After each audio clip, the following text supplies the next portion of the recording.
Mitä ylemmän tason vapaamuurari-ihminen on, sitä enemmän hän on antautunut pimeyden henkivaltojen palvelukseen. Vapaamuurarit ovat korkeammalla tasolla ja siitä alaspäin, enemmän ja vähemmän okkultisteja, noitia, palvelevat pimeyden henkivaltoja. Siellä elää kaikenlainen synti ja haureus ja pimeys. Näiden presidenttiehdokkaiden sekä koko Suomen kansa on tehtävä parannus ja uskottava Jeesukseen Kristukseen, joka on pelastus. Suomen kansa valitsee 2 presidentistä. Toinen on okkultisti, pedofiilirinkiläinen ja toinen on homoseksuaali. Kumman valitset Suomen kansa? Okkultismilla tarkoitetaan ainakin jonkinasteista yhteyttä pahoihin henkiin. Se on uskovaisuuden vastakohta.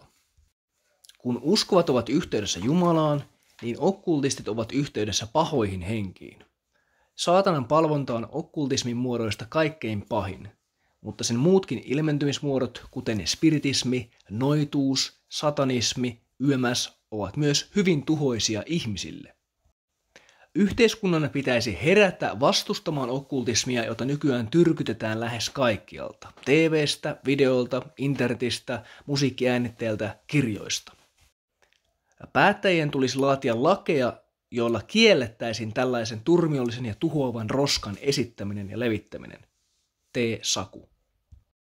Laki ja homoseksuaalisuus. Suomessa homoseksuaalisuus eli seksuaalinen suuntautuminen saman sukupuolen edustajiin ei ole nykyään kriminalisoitu, eli sitä ei kielletä laissa. Vuonna 2000 voimaan tullut perustuslaki ja sen sisältävä syrjintäkielto ovat edistäneet lain kehittymistä niin, että tänä päivänä saman sukupuolen edustajat voivat mennä Suomessa naimisiin.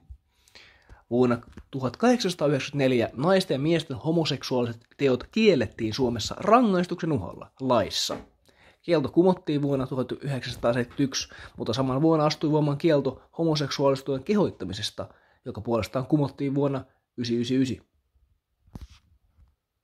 Vuonna 2000 Suomen uusi perustuslaki astui voimaan sisältäen yhdenvertaisuuden periaatteja ja kieltäen syrjinnän yleisesti, näin ollen kattaen myös syrjinnän seksuaalisen suuntautumisen perusteella. Samaa sukupuolta olevan henkilöiden mahdollisuus virallistaa parisuhteensa tuli voimaan laissa 2002, ja nykyään perheen sisäinen adoptio on mahdollista myös rekisteröityneille pareille. Sukupuolineutraali avioliittolaki astui voimaan 1.3.2017, jonka perusteella myös samaa sukupuolta olevat henkilöt voivat mennä naimisiin. Suomen rikoslaki ei näin ollen tänä päivänä kiellä homoseksuaalisuutta. Jos sillä on lisäkysymyksiä, voi ottaa yhteyttä lakimiehen esimerkiksi soittamalla lakipuhelimeen. Ehdottaisi, että tehtäisiin lakimuutos ja palattaisiin tänne vuoden 1893 vuoden lakeihin. Ja naisten ja miesten homoseksuaaliset teot kiellettäisiin rangaistuksen uhella laissa. Synnissä on rangaistusta ja synninpalkka on kuolema, joka sitä kiinni pitää. Sen tähden Jumala on heidän sydämensä himoissa hylännyt saastaisuuteen ja häpäisemään itse omat ruumiinsa. Nuo, jotka ovat vaihtaneet Jumalan totuuden valheeseen ja kunnioittaneet ja palvelevat luotua enemmän kuin luojaa, joka on ylistetty iankaikkisesti. Aamen. Sen tähden Jumala on hylännyt heidät häpeällisiin himoihin, sillä heidän naispuolensa ovat vaihtaneet luonnollisen yhteyden luonnon vastaiseen. Samoin kuin miespuoletkin luopuen luonnollisesta yhteydestä naispuolen kanssa ovat kiimoissaan syttyneet toisiinsa ja harjoittaneet miespuolet miespuolen kanssa riettautta, villiintymistä ja saaneet itsensä palkan, minkä saaman piti. Synnin teko ei peri Jumalan valtakuntaa. On tehtävä mielenmuutos, parannus, käännettävä pois synnin elämästä Jumalan armoon. Jeesus on vapahtaja, hän katkaisee synnin kahleet. Jos on jo häpeällistä sanoakin, mitä presidenttiehdokkaat salassa tekevät, miten he ovat edes presidenttiehdokkaina? Suomen kansa näillä presidenttivalinnoillaan kutsuu luokseen Jumalan tuomioita. Sillä jos tahallamme teemme syntiä päästömme totuuden tuntoon, niin ei ole enää uhria mennä syntimme edestä, vaan hirmuinen tuomion odotus ja tulen kiivaus, joka on kuluttava vastustajat. Joka hylkää Mooseksen lain, sen pitää armotta 2 tai 3 todistajan todistuksen nojalla kuolemaan.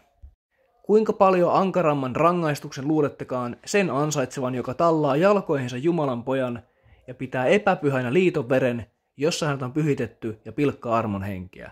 Sillä me tunnemme hänet, joka on sanonut, minun on kosto, minä olen maksava ja vielä Herra on tuomitseva kansansa. Ulkopuolella Jumalan valtakunta ovat koirat ja velhot ja huorintekijät ja murhaajat ja epäjumalan palvelijat ja kaikki, jotka valhetta rakastavat ja tekevät. Minä Jeesus lähetin enkelini todistamaan näitä teille seurakunnissa. Minä olen Daavidin juurivesa ja hänen suustansa se kirkas kointähti. Ja henki ja morsian sanovat, tule, ja joka kuulee, sanokoon, tule, ja joka janoaa, tulkoon, ja joka tahtoo, ottakoon elämän vettä lahjaksi.